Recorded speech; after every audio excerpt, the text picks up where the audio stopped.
Nah, hari ini untuk kelas 2 sekolah dasar kita sudah masuk di tema 2, subtema 1 pembelajaran yang ketiga. Kalau kalian belum melihat yang pembelajaran 1 dan 2, lihat dulu di video channel YouTube Kak Citra ini. Nah, sekarang kita langsung saja ke pembelajaran 3. Lagu bisa dinyanyikan dengan tekanan kuat dan tekanan lemah. Masih ingatkah kamu lagu Berdayung? Nyanyikanlah kembali lagu tersebut bersama temanmu. Nah, lagu Berdayung ini untuk musiknya sudah ada di video Kak Citra ya, di channel ini. Jadi kalian bisa cari lagu Berdayung dan kalian bisa nyanyikannya. Jadi lagunya seperti ini adik-adik. Lajulah perahuku, laju meluncur di air biru. Lajulah perahuku, laju ke tempat yang aku tuju. Jangan hirau angin datang, biarkan bertiup kencang. Lajulah perahuku, laju ke tempat yang aku tuju.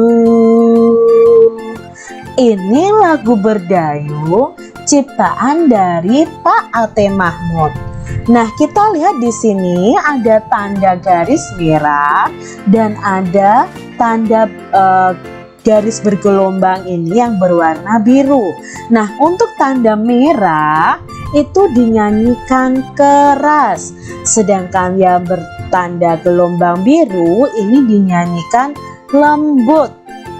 Baris yang tidak bertanda dinyanyikan biasa. Jadi ada tekniknya dalam menyanyi ini. Contoh ya, ini lajulah perahuku. Ini ada tanda biru bergelombang, berarti dinyanyikan lembut. Lajulah perahuku, laju. Yang tidak ada tandanya berarti dinyanyikan biasa. Sedangkan yang bertanda merah itu harus dinyanyikan dengan tekanan yang kuat sehingga menyanyikannya dengan keras. Ayo mengamati. Nah, ini ada gambarnya adik-adik. Gambar tersebut ada ciri-cirinya. Aku adalah sebuah benda. Bentukku segi 4. Aku digunakan untuk menulis sesuatu. Aku juga dapat dilipat menjadi beragam bentuk. Misalnya bentuk perahu, bentuk pesawat, bentuk burung, dan lain-lain.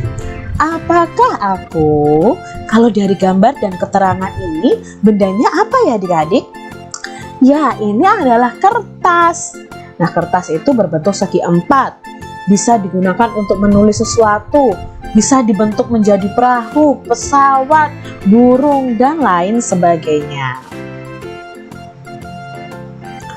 Jawablah pertanyaan berikut. Benda apakah yang dimaksud adik-adik? Ya, yang dimaksud adalah kertas. Apakah kamu mempunyai benda tersebut? Pasti punya ya adik-adik ya. Bagaimana bentuknya? Nah, bentuknya ada yang persegi panjang, mungkin ada yang persegi juga. Apa kegunaan dari kertas itu? Ya, kegunaannya untuk menulis sesuatu. Juga bisa dilipat menjadi beragam bentuk seperti pesawat, perahu, burung, dan lain sebagainya. Benda-benda di sekitar kita. Ada banyak benda di sekitar kita. Setiap benda mempunyai sifat yang berbeda dengan benda lainnya. Ada yang halus, kasar, basah, dan lain sebagainya.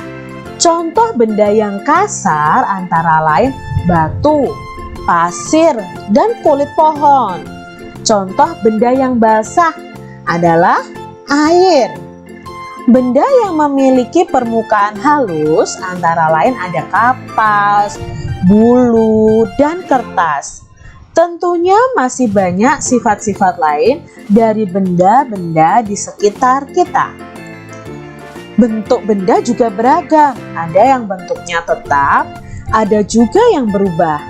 Bentuk pensil dan kertas akan selalu tetap walaupun telah dipindahkan ke tempat yang berbeda. Nah, di sini bentuk-bentuk benda itu akan berubah-ubah ya adik-adik ya. Ada yang berubah, ada juga yang tetap. Contohnya kalau pensil ditaruh di atas meja, ya bentuknya seperti pensil. Ditaruh di dalam gelas, ya bentuknya seperti pensil, tidak akan berubah. Tapi ada juga benda yang bentuknya berubah-ubah sesuai tempatnya. Nah, nanti akan kita pelajari adik-adik. Sedangkan air di dalam gelas nih, jika dipindahkan ke botol, bentuknya akan berubah menyerupai botol. Nah, ini berbeda. Pensil dengan air berbeda. Kalau air dimasukkan ke dalam gelas, bentuknya akan seperti gelas. Kalau dimasukkan ke dalam botol, bentuknya seperti botol. Jadi kalau air ini berubah-ubah sesuai bentuk tempatnya atau bentuk wadahnya. Nah, setiap kata itu memiliki makna atau arti. Kita akan belajar beberapa makna atau arti sebuah kata yang ada di dalam teks bacaan tadi. Nah, di sini Kak Citra punya beberapa kata yang akan kita cari tahu makna atau artinya. Nah, kata yang pertama adalah halus. Halus itu arti atau maknanya apa ya? Halus itu arti atau maknanya adalah licin, lembut, atau tidak kasar. Itu namanya halus. Kata yang berikutnya adalah kasar. Nah, kasar ini memiliki arti kata apa ya? Kasar ini artinya adalah kesat atau tidak halus. Berikutnya ada kata basah. Pakaian itu basah. Basah itu artinya apa ya? Basah itu artinya mengandung air. Kata berikutnya tetap. Nah, tadi ada pensil, kalau dipindah-pindahkan tempat, bentuknya akan tetap. Tetap itu berarti tidak berubah keadaan atau bentuknya. Lalu ada kata berubah. Nah, kalau berubah kan berarti berubah-ubah ya adik-adik ya. Artinya berbeda dari semula. Jadi ini arti kata dari kata halus, kasar, basah, tetap, dan berubah. Sifat-sifat benda. Nah, di sini kita akan mempraktekkan untuk mengetahui sifat-sifat benda. Kalian bisa sediakan alat dan bahan yang diperlukan, yaitu ada kertas, batu, piring, gelas. Lalu kita cari tahu cara kerjanya. Yang pertama, letakkan kertas di lantai.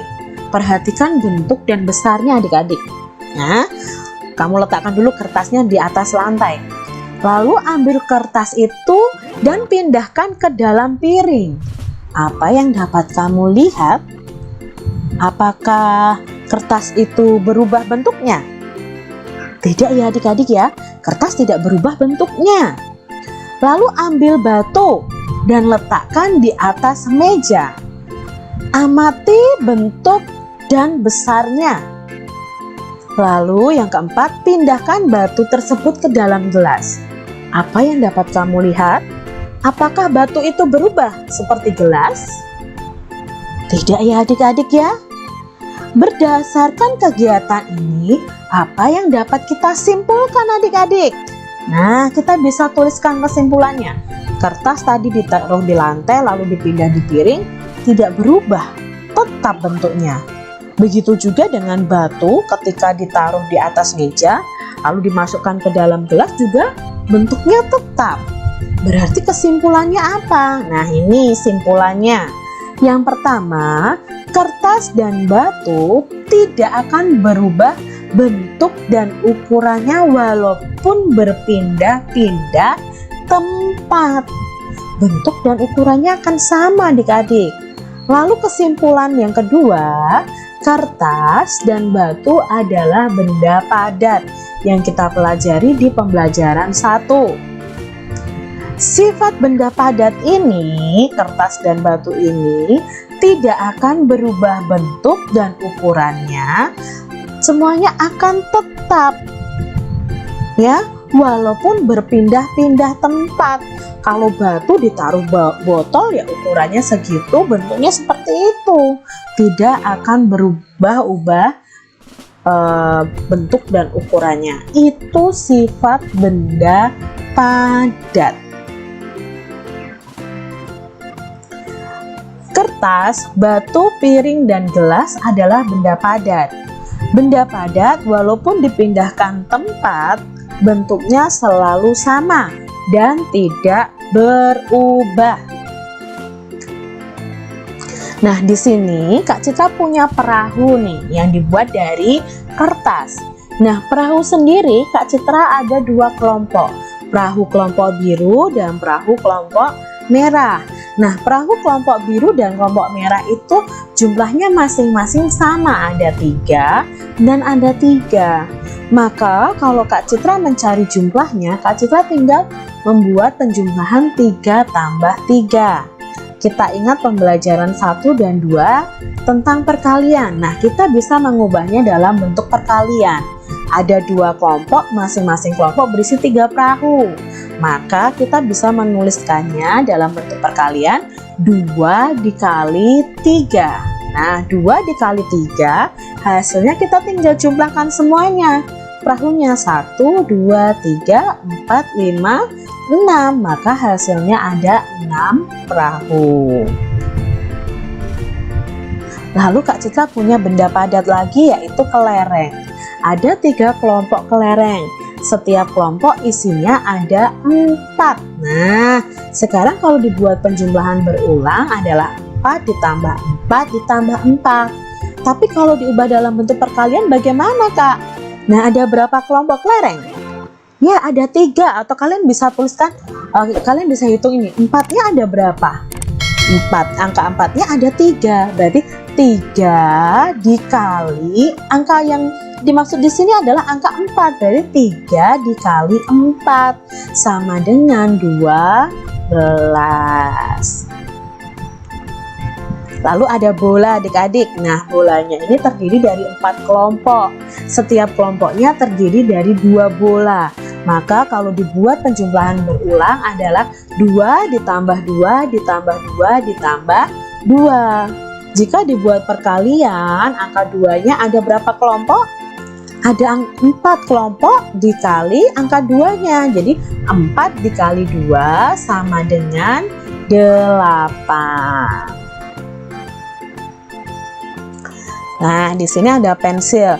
Pensilnya ada 3 kelompok. Masing-masing kelompok ada 2 pensil. Kalau dibuat penjumlahan itu sama dengan 2 ditambah 2 ditambah 2. Nih dari pensilnya ya.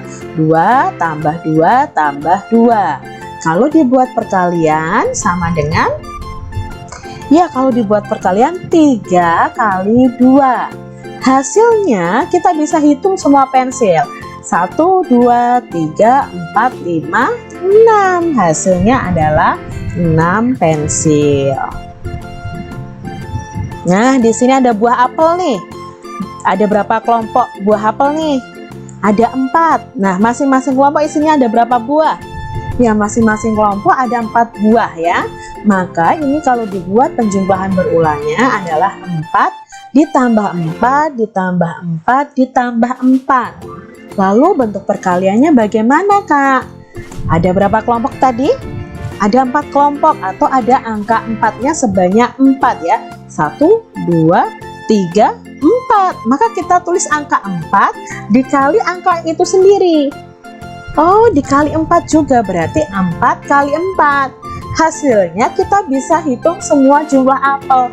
1, 2, 3, 4, 5, 6, 7, 8, 9, 10, 11, 12, 13, 14, 15, 16. Maka hasilnya ada 16 buah apel. Begitu adik-adik untuk pembelajaran kita di tema 2, subtema 1, pembelajaran yang ketiga.